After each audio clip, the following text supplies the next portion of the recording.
The crash did not sound like thunder, it sounded like the world sighing its last breath. Snow erupted in white waves as the fuselage carved into the side of the mountain, metal screaming against rock, tearing, twisting, groaning like a wounded animal. For a long moment there was nothing but the sound of snow settling and wind howling across the open ridge. Then came the voice, a small cracked whisper in the wreckage. "Please," she said, her breath a trembling ghost in the cold. "Please, not yet." Her name was Evelyn Ward, a flight officer with the Royal Air Force Transport Command, one of the few women who had ferried supply planes through treacherous alpine routes between Italy and France. She had flown in fog, through blizzards, over landscapes of iron and ice, but she had never imagined surviving a crash like this. When she woke, her head was pressed against the side window of the shattered cockpit. Blood had frozen on her cheek. The pilot beside her was gone, his seat empty, torn free in the impact. The air reeked of oil and snow and smoke, and the world outside was a white void. She tried to move, and pain screamed through her side. She gritted her teeth and forced herself to crawl through the wreckage, one hand at a time, dragging her body over twisted steel and torn canvas. Her gloves were gone, her fingers raw.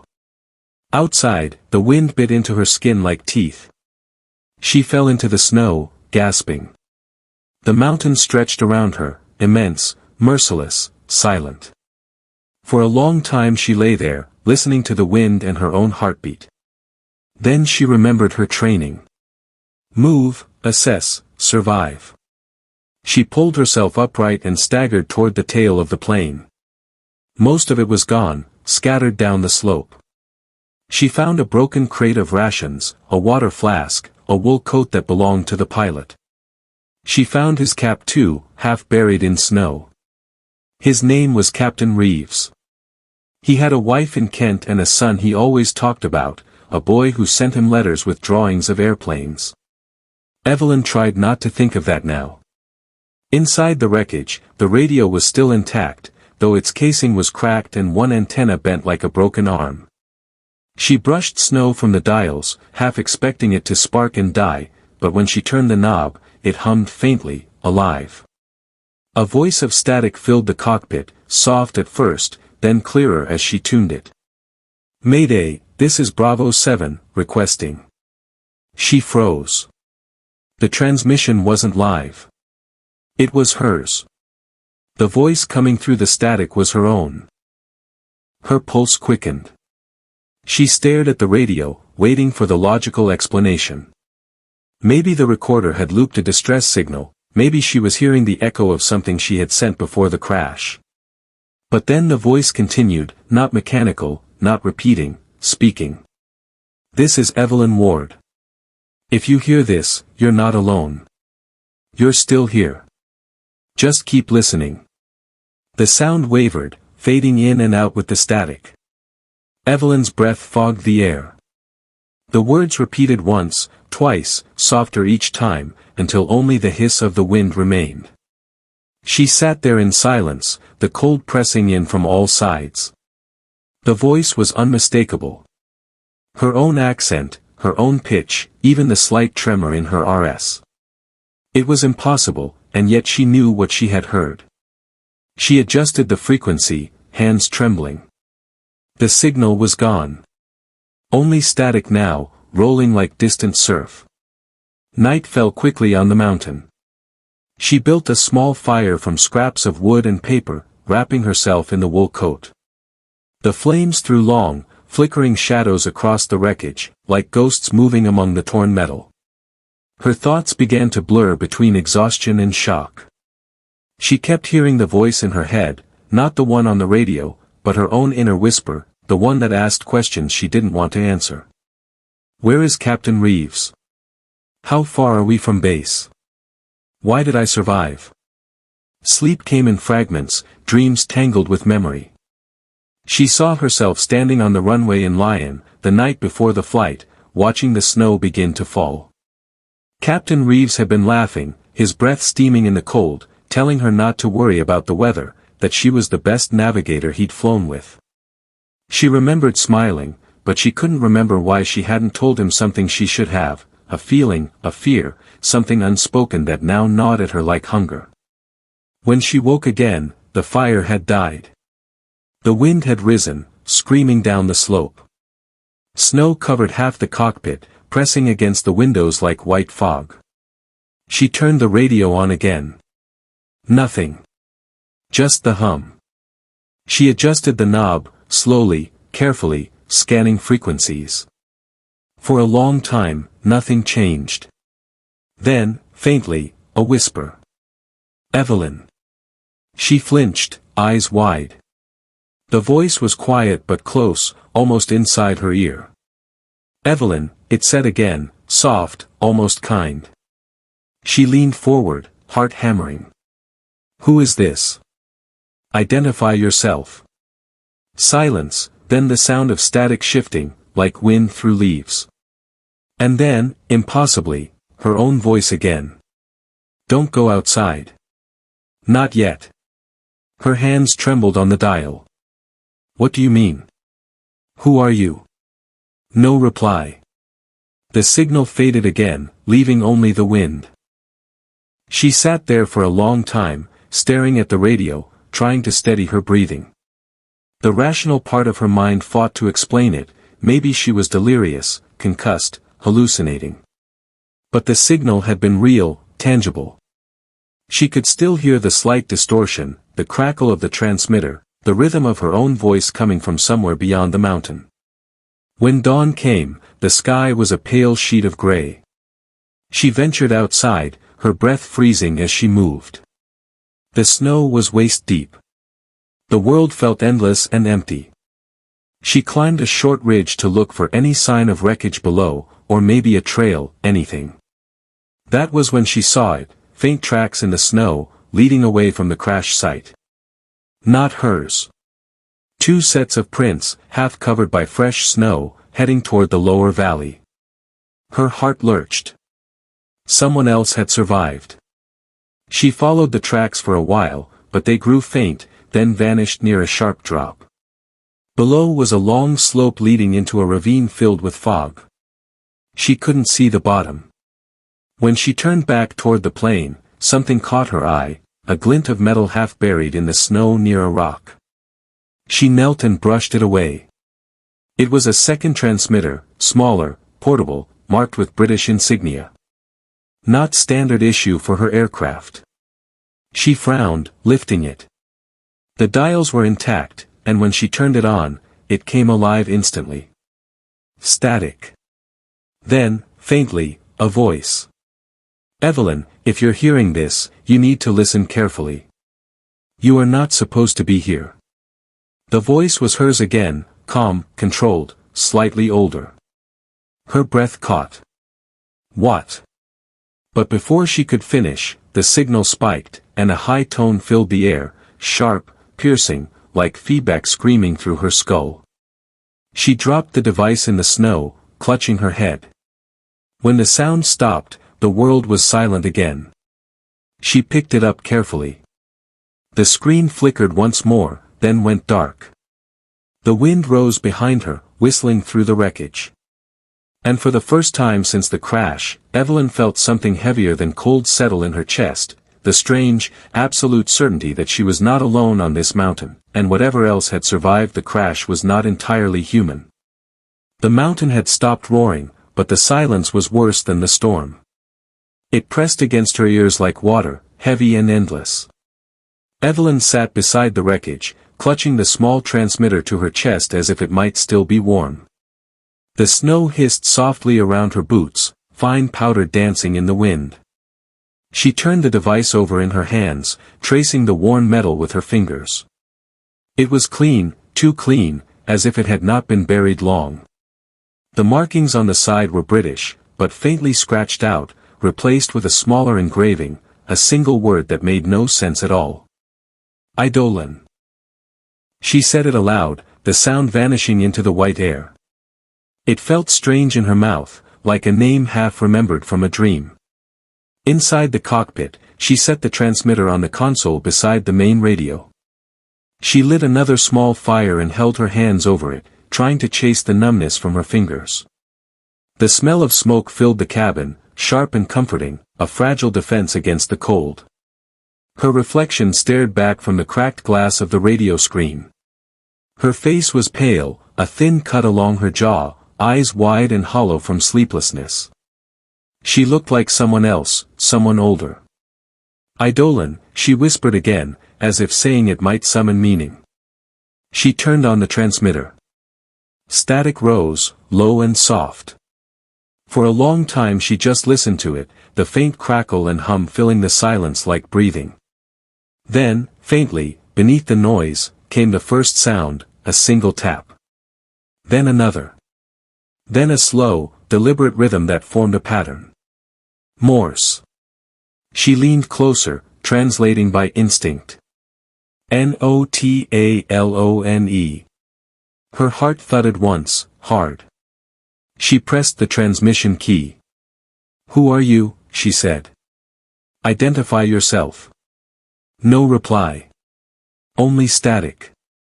She waited a full minute before turning off the device. Her hands were shaking again. Not from the cold this time. She remembered the tracks she had seen outside, 2 sets, not one. Maybe someone was alive out there, maybe someone was playing a cruel trick. But who would mimic her voice, who would know her name, her signal, her tone? Unless it wasn't someone. The thought crept through her like frost. As the day dragged on, the storm began to clear.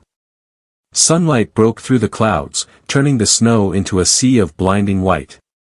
Evelyn forced herself to move. She gathered what little food remained, checked her sidearm, and wrapped the radio parts in cloth. She needed higher ground to send a signal. The slope above her was steep, the snow deep, but she climbed, step by slow step. Every sound was magnified, the crunch of her boots, the wind's whistle, the creak of the snowpack shifting beneath her. She didn't dare think too long about what would happen if she slipped. Halfway up, she stopped to catch her breath and looked down at the wreckage below. The plane looked small now, a silver scar against the endless white. She could see the faint curve of her tracks winding away from it like a thread unraveling. Something moved near the tail. At first she thought it was the wind stirring debris, but then she saw it clearly, a figure standing beside the wreck, still as stone, staring up at her.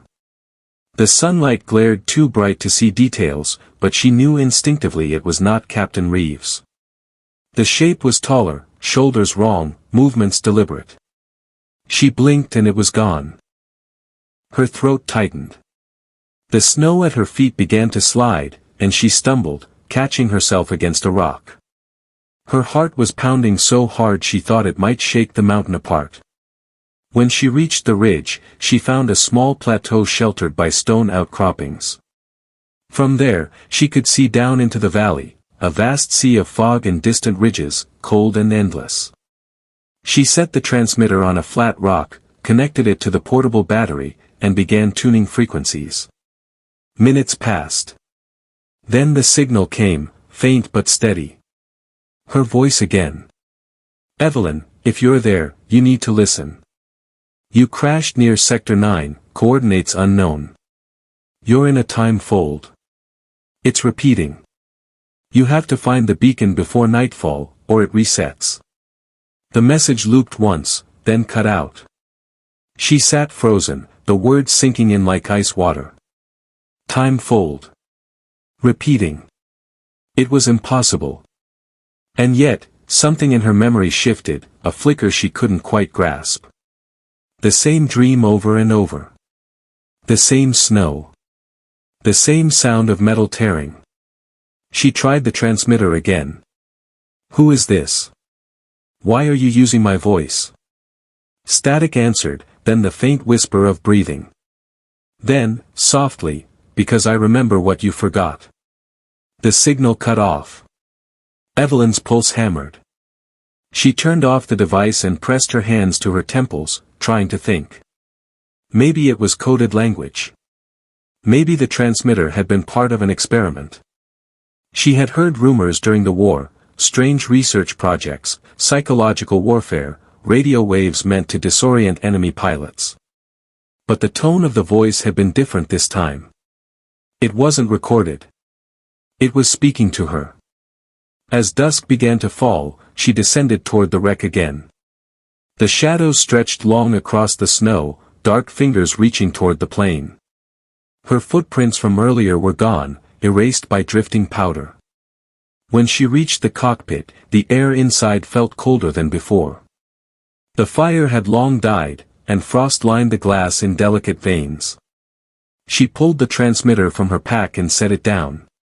Then she saw something carved into the frost on the inside of the window. Letters, jagged but clear. "Stay inside tonight." Her breath caught. She spun around, scanning the dim cabin. Empty. Only the hiss of wind. She closed the hatch and sat near the radio, staring at the frost message until her vision blurred. The words began to fade as the frost melted from her breath, vanishing as if they had never existed. Hours passed. The night deepened. The wind grew restless, moaning through the broken metal. Evelyn drifted in and out of uneasy half-sleep, her body aching, her mind circling the same questions again and again. Somewhere near midnight, the radio came alive on its own. No one had touched it. No one had turned the knob. The light flickered weakly, and the same soft static filled the air.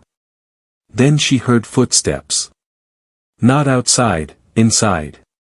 Slow, deliberate, crunching against snow that had blown through the cracks of the fuselage. She held her breath, listening. The steps came closer, then stopped just behind her. She turned slowly, every nerve screaming. Nothing there. Only shadows and frost. The transmitter clicked once, like someone pressing the talk key. Then her own voice whispered again, but closer now, almost as if from inside her head. "Evelyn. Don't look outside." Her hands shook. She couldn't help it, she turned. Through the shattered cockpit window, she saw the same figure she'd glimpsed before, standing a few feet from the wreckage. In the weak starlight, its outline was clear now, tall, wrapped in a pilot's coat, face hidden in shadow. It wasn't moving, just standing there, watching. Her breath fogged against the glass. For a heartbeat, she thought it was Captain Reeves, but then the figure tilted its head, and she saw the reflection of her own face where his should have been. She stumbled back, tripping over the seat, the transmitter falling from her hands and clattering to the floor. The light on it blinked rapidly, and her voice came through again, overlapping, distorted, rising in pitch until it filled the cabin. "Find the beacon, Evelyn, find it before dawn or everything starts again." The transmission ended in a burst of static so loud it made her ears ring. Then, silence. When she looked out again, the figure was gone. Only her own tracks marked the snow. She sank to the floor, gripping her knees, shaking uncontrollably. The words echoed in her mind, "Before dawn. Everything starts again." She didn't know what it meant, but she knew one thing for certain. When morning came, she would find the beacon, no matter what it was, or who her voice belonged to. Dawn broke with a sound like breathing, slow and cold, the light crawling across the mountain in a pale whisper. Evelyn stood outside the wreckage, snow crunching beneath her boots, the air sharp enough to burn her lungs. The voice had not returned since the night before, but its words clung to her mind like frost on glass. Find the beacon before dawn or everything starts again. Now dawn was here, and she was still alive. That had to mean something. She packed what little she had, the portable transmitter, a flare gun, the remaining rations, and Captain Reeves' coat. She glanced once more at the place where the figure had stood, but there was nothing there now, only snow and shadow. The mountain was calm again, deceptively peaceful. She began to climb toward the ridge where she had heard the signal. The slope was steeper this time, her body weaker from hunger and cold. Every step felt like pushing through glass. Her breath came in short, ragged bursts, her hands numb around the strap of her pack. The higher she climbed, the quieter it became. Even the wind seemed to hold its breath. The sky was a dull silver, and the horizon glowed faintly with the first touch of sun. When she reached the ridge, she stopped. The transmitter in her pack began to hum. Faint static, pulsing like a heartbeat. She set it down on a rock, turned the dial, and listened. Beneath the static was a faint tone, steady and rhythmic, like a signal calling from somewhere nearby. She turned slowly, scanning the ridge. The sound grew stronger when she faced north. She followed it, moving carefully along the narrow ledge until she saw it, half buried in the snow, a small metallic shape glinting in the weak light. She knelt and brushed the snow away. It was a beacon, cylindrical, about the size of a lantern, marked with the same engraved word as the transmitter, Eidolon. The signal was coming from inside it. She hesitated, then pressed the switch on its side. The hum grew louder. A soft light began to pulse within, white at first, then tinged with blue. The sound shifted, and then she heard it again, her own voice, calm and distant. Evelyn Ward. Flight Officer, Transport Command. You've reached the beacon. You must listen carefully. This message is for you, and only you. Her mouth went dry. I know you're afraid. I was too. But this isn't the first time you've crashed here. You've done this before, over and over. You never remember at first. The mountain resets every dawn. You die, and you begin again. The storm, the wreck, the voice, they all repeat. You're caught inside a loop created by the beacon itself. It was an experiment, an allied project meant to preserve memory through frequency resonance. It worked too well. The voice paused. Evelyn could hear the faint tremor in it, the exhaustion that matched her own. I was part of the test team. I volunteered to guide my future self through the loop. You're hearing me, the version of you who lasted the longest. I left this message to tell you what I learned. The only way out is to deactivate the beacon before dawn. If you fail, it resets. If you succeed, you'll finally stop. Evelyn stared at the glowing light, her breath coming in shallow bursts. The voice continued. There's one more thing. Captain Reeves didn't survive any of the loops. But sometimes, you see him. That's not him. That's the echo, a projection created by the beacon from your memories. It uses what you love most to keep you here. She felt her knees weaken. The cold seemed to fade, replaced by a hollow ache deep inside. I'm sorry, the voice said softly. I tried to leave you something human in all this. If you make it, remember his son's name. Peter.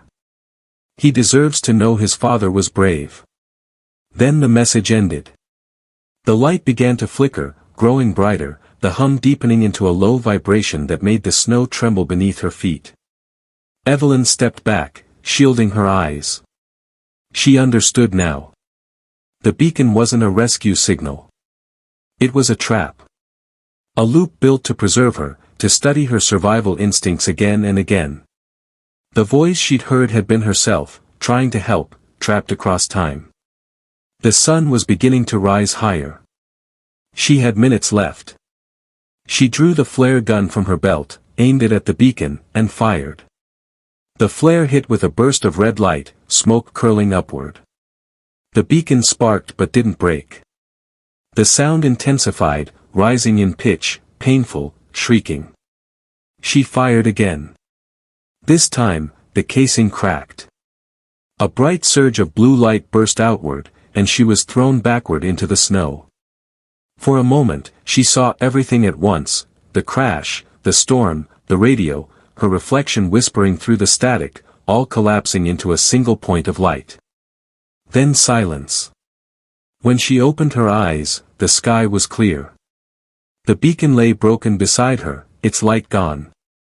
The world around her felt different, still cold, still empty, but real. The air no longer hummed. The snow no longer shimmered with that strange metallic edge. She sat there for a long time, breathing slowly, staring at the wreck below. The sun climbed higher, painting the peaks in gold. She could see far now, down into the valley, where smoke rose faintly from what might be a village. A way out. She stood, her legs unsteady, and began the slow descent. The wind was soft against her face. Every step felt lighter, as if the mountain itself had loosened its hold on her. By midday she reached the lower slopes. The trees began to appear, dark shapes against the snow. Somewhere ahead she heard running water, the promise of life. Then, faintly, behind her, a sound. A single radio click. Then a voice. Evelyn, it worked. She turned, heart pounding. The beacon lay shattered, dark. The sound had come from the small transmitter still in her pack. She pulled it out, trembling. The light flickered once, weakly. Then her voice, but softer now, almost human again. You broke the loop. I don't know how long I have, but thank you. For surviving.